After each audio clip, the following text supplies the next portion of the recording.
Hey Carl, thanks for joining us today on Bike Network.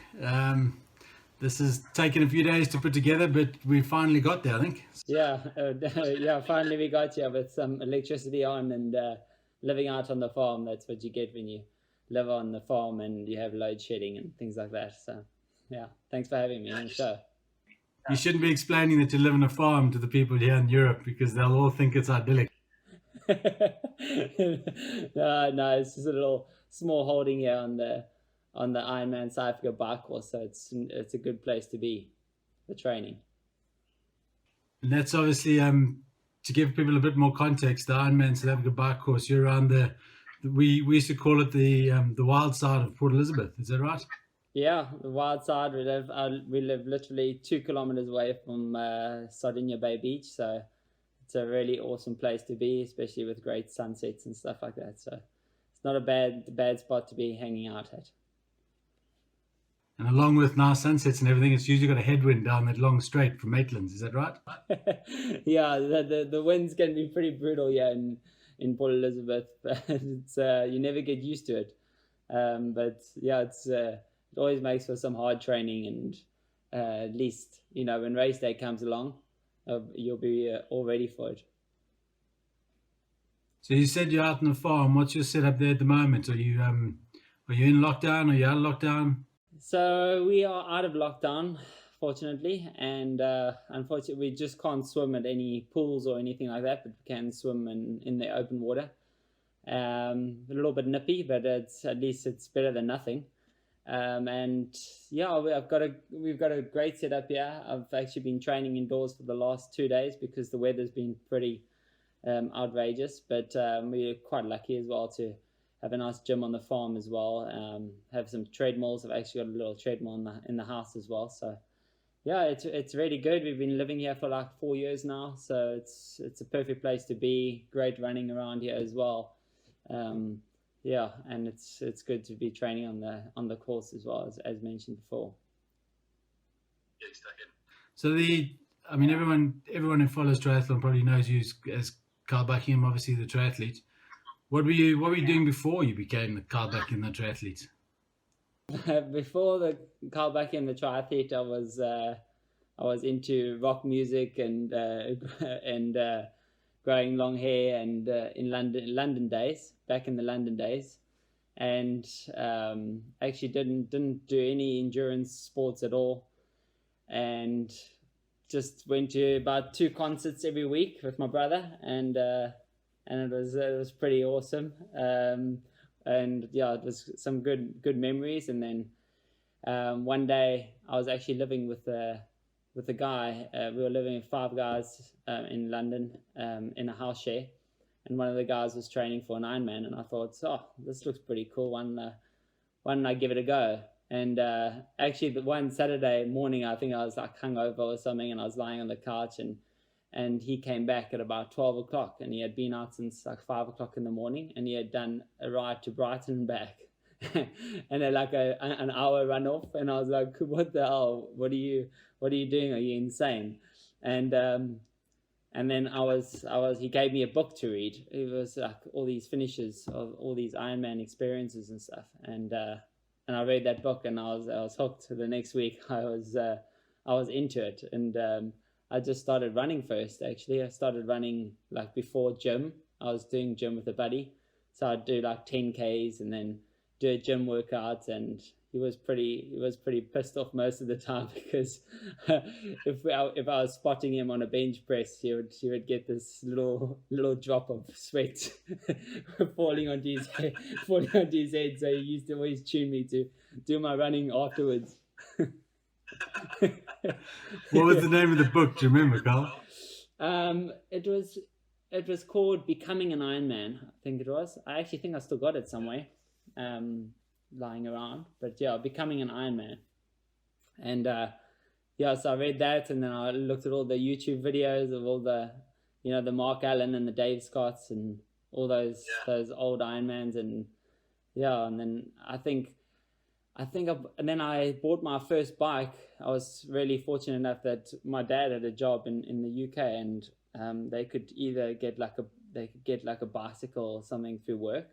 So he got me a really sweet deal on a TT bike, and I went to go pick it up somewhere down south. I think it was in Eastbourne, and I bought a Quintana Roo, and it was a pretty sweet bike. I actually remember getting some Zip 404 and 808 wheels on it as well. So I was pretty stoked when I was on the way back on the tube, and all these people were checking out this bike on the tube, and just really, really, really cool. And then I think I actually crashed with the bike in Richmond Park. I broke the bike in like 3 places when my back derailleur broke off, and I think I was going like 50 kilometers an hour, and I came off, and it was like 3 weeks before I was doing a race in England, and I was doing the Ironman Bolton Ironman, and yeah, came off pretty bad, and so I had to rent a guy's bike for that. So that was my Quintana Roo gone, and then I got another bike to work scheme Argon 18. So yeah. So just as part of a full disclosure, I think for everyone that is watching this, we have known each other before. Your brother and I went to school together, which was back in South Africa in Port Elizabeth. And I think we never guessed little Kylie, who we used to shoot with a pellet gun, is going to be able to outrun us for the rest of our lives. So that's... I think I've known you since I was like 10 or 11 or something like that. You play cricket in the back garden, and shoot me with pellet gun balls and stuff. Yeah, that was always quite one-sided. I apologize. But obviously, you before you became the Ironman, Buckingham Triathlete, you did a lot of traveling around the world in that. Yeah. So well, I moved to London when I was 19. Straight after college, I studied a electrical course at college, and got to London. Got a really good job straight off the bat, so I was really fortunate with that. And after a year of saving up, I used to save travelers' checks, and I used to put them under my mattress. And I don't know why I did that, but it was just something I did. And after a year, I decided, I always dreamed to become like a good surfer, a pro surfer, and that didn't happen. But I really loved surfing so much, and then I just spotted out the places on a map where I'd like to go. And after a year of saving up enough money, I decided to book a ticket around the world for like 11 months, I think it was. I went to about 7 countries, and had a blast. Came back with a bit of debt, and but I really didn't care. I was 21 years old, and it was pretty awesome. And I think I remember seeing a picture of something with you attached back to the back of a wave ski, toe surfing in South Africa, was it? Yeah, so actually before I went traveling around the world, I came back to South Africa like for 2 months or something, and I bought a jet ski because I really wanted to just start like towing, surfing, and throwing aerials and all that kind of stuff. And we bought it, and we actually got some really good footage. I think we surfed here on, as you said, the wild side, we call it, Maitlands, and it was about 10 to 12 foot. And I still got some really good footage from that day. So it was really awesome. Nearly drowned though, which wasn't a good thing. And it was like a day before I was leaving for my travels. But it was flipping awesome. We never know what's going to happen with the next race. Have you got a date planned? Or do you know what's your first travel or sight of it? Yeah, it's last week we had some news that one of the races in November, it was a challenge half Ironman. I did it last year. It was pretty awesome in Cape Town. That got cancelled till next year November. And Ironman, they say the Ironman African Champs is probably going to be on the 15th of November, but that race was 1 week before. Now we really don't know. And I was really hoping to go to Europe, but they're not allowing South Africans into Europe as well. But there's no races, even any dates for European races either. So it's honestly, I think this last week it hit me like this is really becoming quite tough now. It's very, you know, you can motivate yourself a lot to train and want to get better as an athlete and stuff, but at the same time, you don't want to overdo it in training, and then you get to Ironman in November, and then you got nothing in the tank. You know, it's still 18 weeks to go, and still don't know 100% if it's going to happen. So it's really, really tough times at the moment. Don't know. I got a new bike last week, so that's what's keeping me motivating and getting outside quite a bit. So I've been doing that. Can we see the new bike? You can see it. I'm gonna take a little tour. So I've been riding Diamond for the last 3 years now, and they've come out with a new design. It's called the Mogul, and it's pretty awesome. I'm happy with the spray paint job as well. It's actually on the Wahoo trainer, but I'll give you a little look. Quick plug. Yeah. Yeah, that's it. It's actually mirrored, so you can see. Yeah, chrome mirrored. Pretty awesome. Yeah. Pretty awesome paint job. Yeah. Amazing. Yeah, it's pretty cool. That looks awesome. What else you got set up? What else you got set up there for training? You can see the treadmill.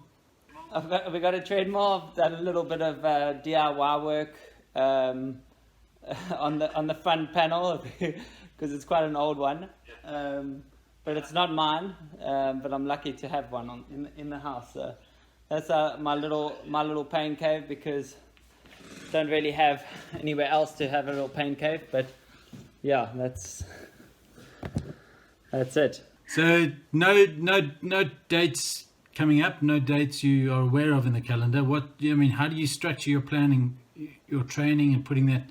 You're normally training to a date. What are you doing at the moment then?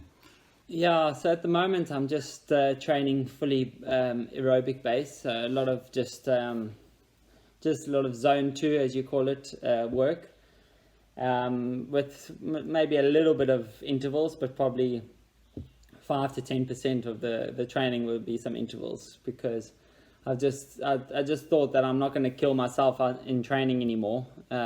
If Ironman South Africa African Champs does happen in November, you know, I've got 18 weeks, as I said, and I don't want to be burnt out by September, October. So I've just been doing some zone 2 miles and enjoying the new Mogul.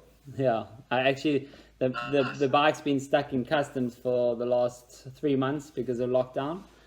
So I wanted it before lockdown so I could like put it together, and that didn't happen. So I spent today, the other week, last Friday, like 6 hours putting the bike together. But I'm happy it's all put together now. And who are Diamond? Yeah, so Diamond is it's a company out of in America, and there's a whole story. It's actually an awesome story behind it. The owner is TJ Tollickson. He's actually a professional athlete as well. Won a few Ironmans, and very successful athlete.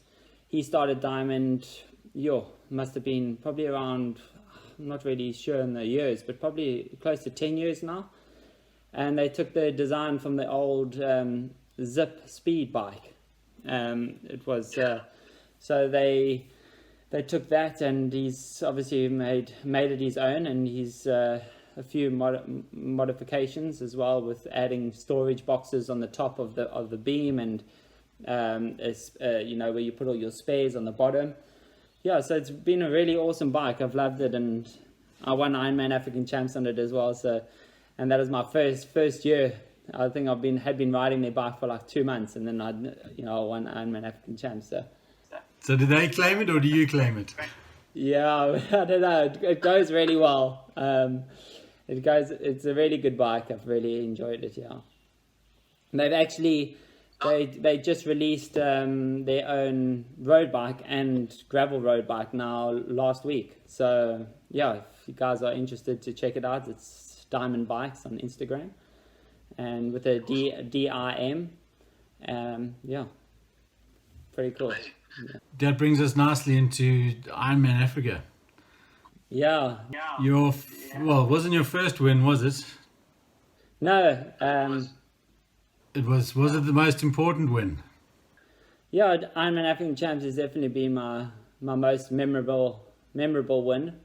Definitely something that I've ticked off that box. You know, I had three boxes to tick when I started started doing the sport. One of them was, you know, being the best amateur in the world and breaking the course record in Hawaii, in Kona, Hawaii, which I did, and then it got broken like last year. So yeah, I won overall then in 2013, which was pretty awesome. And then the following year, I went pro, and one of the other ones was, you know, top 5 in Kona as a professional and win here in my hometown. And yeah, so that was definitely an awesome win. But yeah, that was my third win. I've done a win in Lake Placid in just north of New York. That was an amazing race. That was actually my first year as a professional. Yeah, so I won that one, and then in 2016 won another one in California, in Santa Rosa. So yeah, and then had quite a few seconds. Yeah, I had a close second in Canada by like 40 seconds. We ran running wire to wire, and then the last K I just had nothing in the tank. So I lost that one. That was that was a close one. To put it into scale, though, 40 seconds out of 8.5 hours, isn't it? Yeah, I know. It's when you look at it like that, it's really crazy. But yeah, I also had a really special memory. In 2014, I came second here at South Africa, and that was my first ever pro race. So that was really, really special as well. And going back to Ironman Africa Champs, obviously in the hometown of Port Elizabeth, it's not the biggest town. It's got the slogan that it's the friendly city, and those that live in it call it the windy city. So there's two sides to it. Yeah. But definitely from the friendly city. How did that change your profile in town when you won? Well, you compared to 2014 versus 2018. I mean, you still, in the grand scope of your whole career, we've known each other, but we always are pretty much, you know, on the Ironman track and watching you, and we know how hard it is just to get a complete, and you managed to do, you know, 2 great finishes in 4 years. How did that change your profile at home?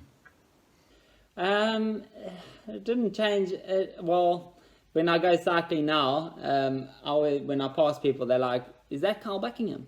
Like it's and when I go running on the roads, yeah, always a lot of people just say hi now, whereas before, you know, not many people really like recognized me or things like that. So yes, a few people, like when you walking around in town or at a restaurant, they would come up and say hello, and especially young kids. It's really cool.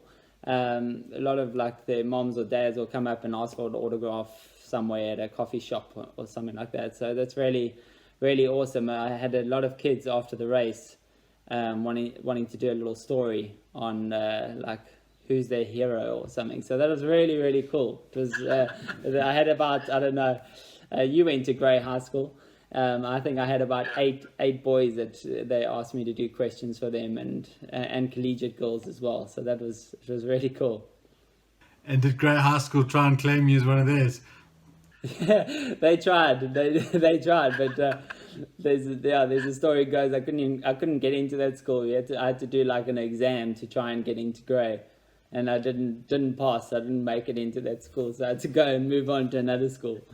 They might give you an honorary old Grey at some stage or something. Yeah. Obviously, Port Elizabeth being hometown, your Ironman Africa win there. You've now going into lockdown, so just to give everyone else who's listening a bit of a background on this, Kyle and I spoke about 16 weeks ago, and he sent me this training plan through the app called Training Peaks. So if any of you have seen my videos before, I'm not the lightest, I'm not the slimmest, and I'm definitely not the speedster like Kyle, but I'm kind of a rugby player that got lost on the way to the bicycle. but I've always been on bicycles. I think since Carl and I first met each other, I think I was never getting lifts anywhere. I was generally riding a bicycle to every single part of town. But 16 weeks ago, Carl said, well, we'll do a training plan. And just as the results part, I'll give everyone that straight off, because that adds a bit of emphasis to it. 12 weeks, I lost 10 kilos, sorry. So I don't know how much that is in old money, but I got a lot faster, I think. And Carl was sending me these amazing graphs of things going up, which I think is a good thing. But generally knocking huge chunks out of the my normal routes that I would do from here in Dorset, across Dorset and over the hills. It was just ridiculous how quickly the changes were happening. So there's this training app called Training Peaks, and KB is Carl Buckingham training on there. How does that work, Carl? How do we set it up? We set it up quite easily, but how does it work from your side? Yeah, so it's always been it's always been our passion to help athletes and coach them and mentor them. And I've got quite a few athletes, so like a few triathletes and Ironman athletes. But yeah, it's an app it's what do you call it? Software called Training Peaks, and a lot of coaches out there use it. It's really great because it gives you a lot of graphs, and like you said, you see a projection where you want to go. Like you can create an annual training plan and put in your A races, put in your B races, your C races, and you can really monitor the athletes' goals and fitness to those races. And so it's really motivating as well for the athlete to see progression. They want to just get better and better. So I like using that training peaks, and it's really awesome. You've got a library on as well, so you can create. Well, I've put all my sessions that I've learned over all 10 years, and I've got quite a few sessions in there in the library, and it's a passion of mine to coach, and maybe one day after, when I've retired from the sport, I'll be coaching quite a few athletes and stuff. So I've really been enjoying it. But not retired yet. So just from I'm not, you kept saying the word athletes in there. I'm not particularly an athlete. I'm more of a person that cycles a long way quite often. But I enjoy being on the bike, and I think that's made it for me. I think the first thing I said to you when we first spoke was I just want to increase my watts over a long period of time, and I think that was kind of the focus. And just in context, I did Monday I did a ride that Carl's brother and I did 5 years ago, I think it was, and I was now a quicker over 120 k's, so which is a big change, which is. And no pain or suffering the days afterwards, which is pretty cool. It was off road as well, so it wasn't just a flat ride. It was Plymouth to Barnstable. Yeah, off road is not an easy bike ride. So that just gives sort of the idea of how beneficial it can be. And if people want to find you on the Training Peaks app, how do they get hold of you? I've been advertising on my Instagram page, Carl Buckingham, @CarlBuckingham, and on my Facebook page, Carl Buckingham Pro. I've been advertising on there, and I've had a few people contact me via direct message on there, and then we take it on email, and then I set them all up, and then start their journey. So it's really cool. Like I think it's also, I've seen it in the years. I've tried to coach myself for 1 or 2 months or 3 months, and it's not the same as having a coach, because when you have a coach, that they're watching and making sure that you're doing the sessions. And when you're coaching yourself, you're like, today I don't feel too good today. I'm just going to take the day off, or you skip it. And it's really cool to also have that coach and that accountability and things like that. So I think having a coach is definitely something, if you want to progress and and have a more structured training, then it's definitely the way to go. There was 2018 African champs in Port Elizabeth was the crescendo. There was a bit of a test run a couple of years before that. I thought, tell us about that story. And there wasn't just you involved, was there? No, it was my brother as well.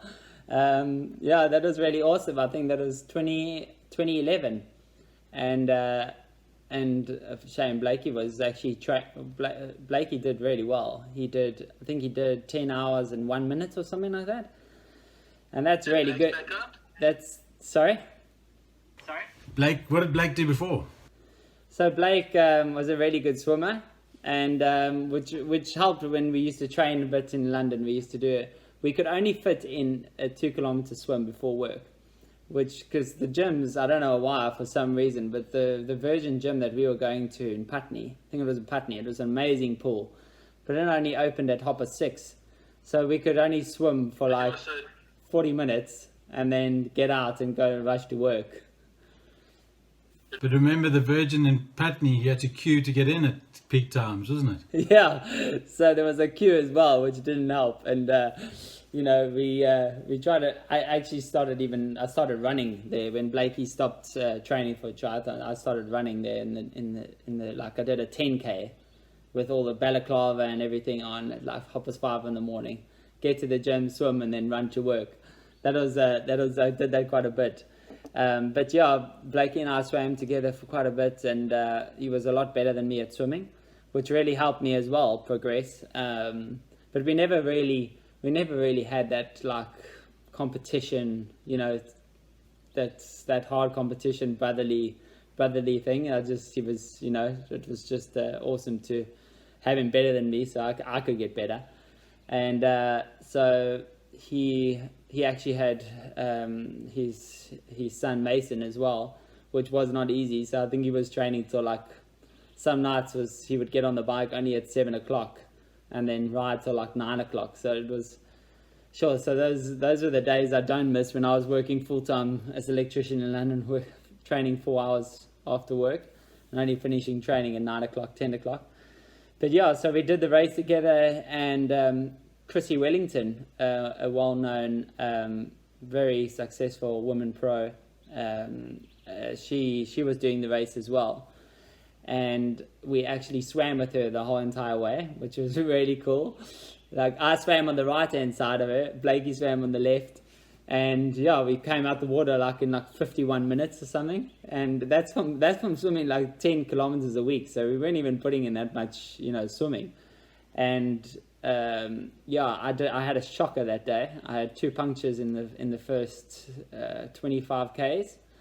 So I came out the water with Chrissy, and my plan was to just try to stay with her on the bike.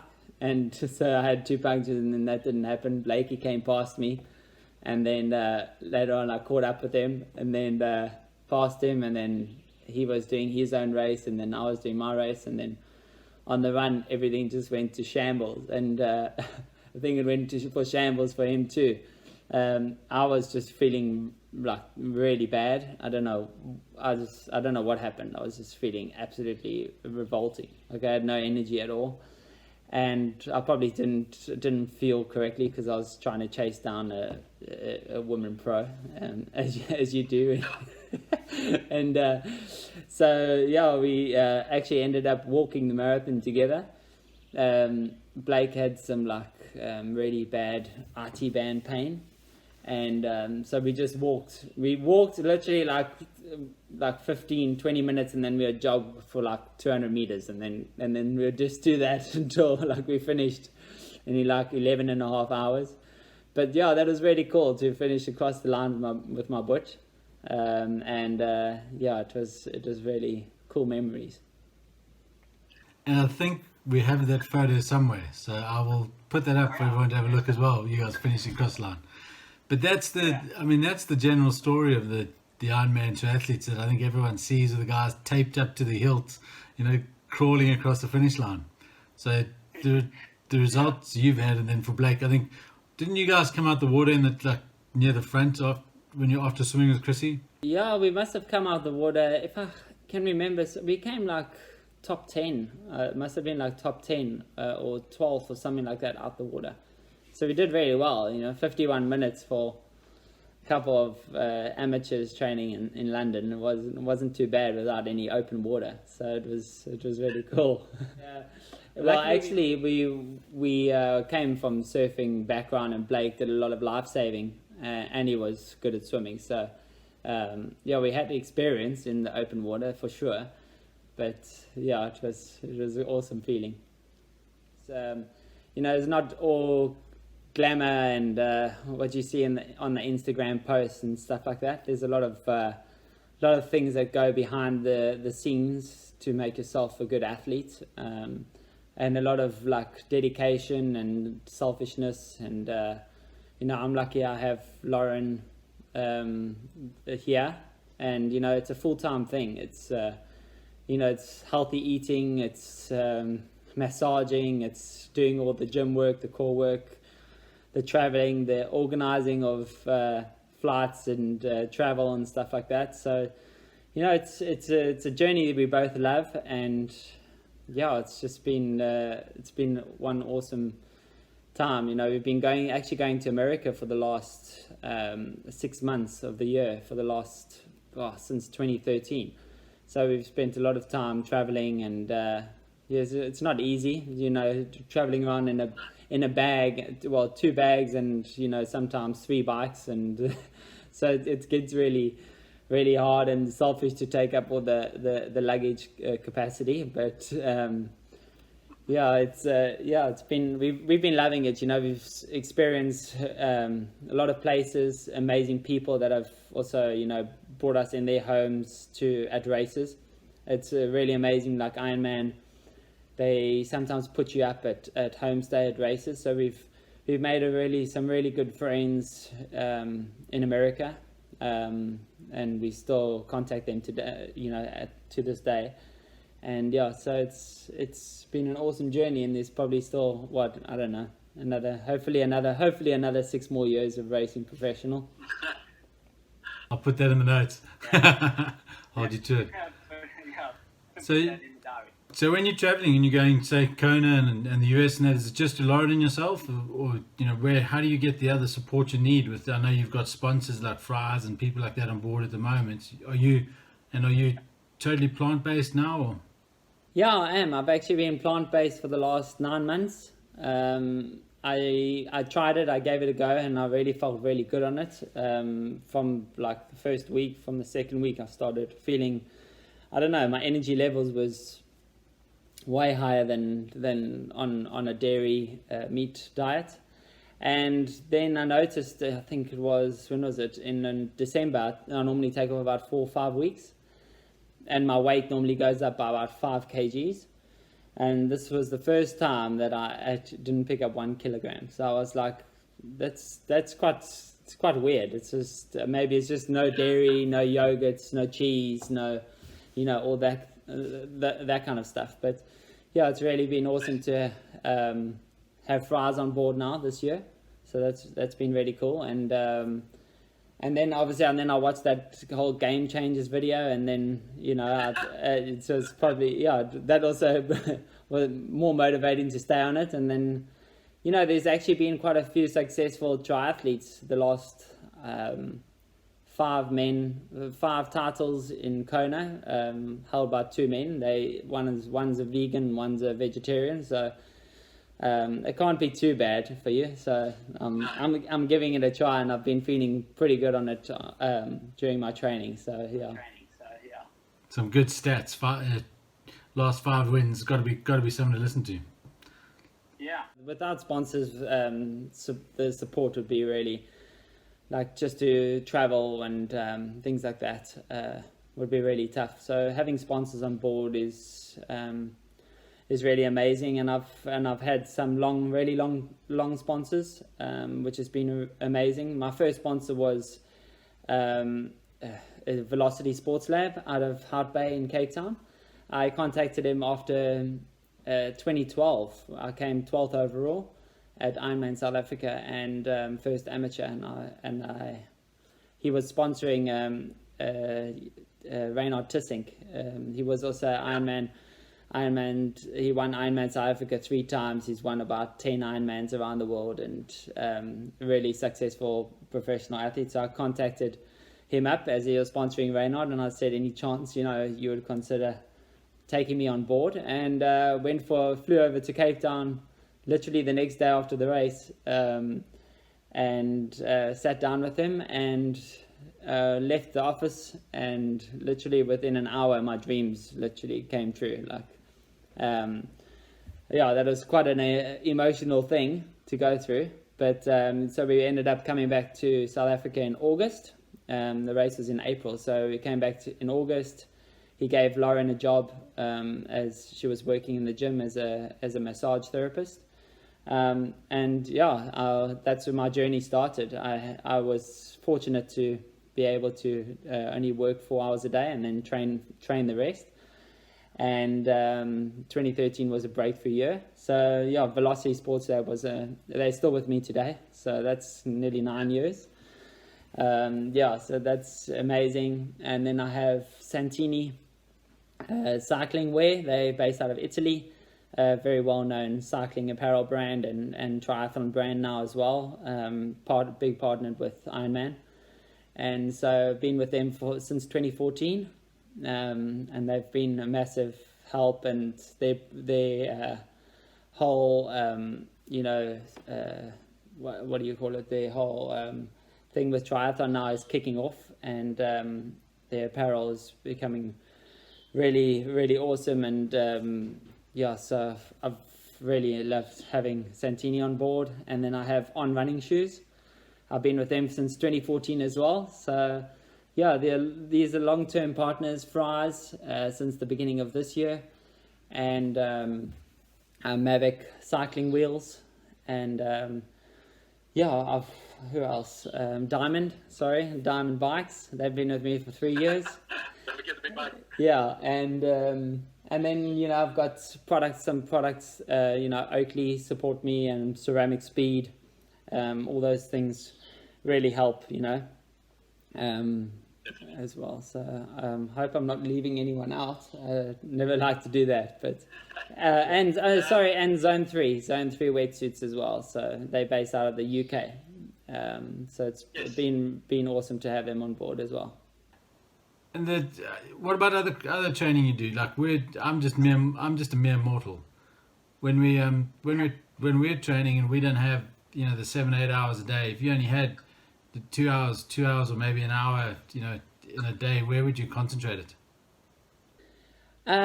If you had an hour or 2 hours a day to train, I would really focus more on quality rather than quantity of training, because that's where you'll see most of your fitness really spike, is if you really had more quality into the training program. So as a professional athlete, I've got, as you say, lots more time on my hands to train. So a lot of it's endurance, just building a huge base and putting time in the saddle and the legs. But as an athlete that has a full-time job and a family, I would focus more on the quality side of things. And that they can obviously find on the training app, like you said. You can contact me if you want, and I can get coaching you.